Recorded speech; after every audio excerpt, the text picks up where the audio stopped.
Kumusta mga kaibigan?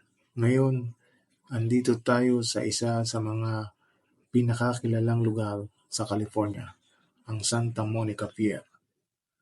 Tara na maglakad tayo sa kahabaan ng pier. Makikita nyo ang iba't ibang mga atraksyon at kasiyahan sa paligid. Mga namamasyal, makikita nyo rin ang iconic Ferris wheel ng pier. Maraming bumibisita at nag-enjoy dito sa pier.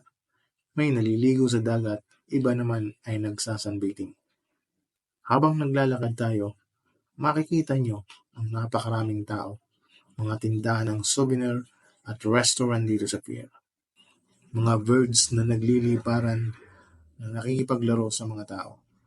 At syempre, hindi mawawala ang adrenaline rush na hatid ng roller coaster dito sa pier. Siguradong masisiyahan ang bawat bisita dito. Kaya ano pang hinihintay nyo? Tara na! At yan ang mga kaganapang hatid namin sa inyo.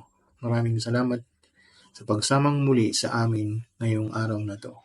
Huwag kalimutang i-like, i-share, at mag-subscribe para sa mas marami pang adventures hanggang sa susunod na paglalakbay.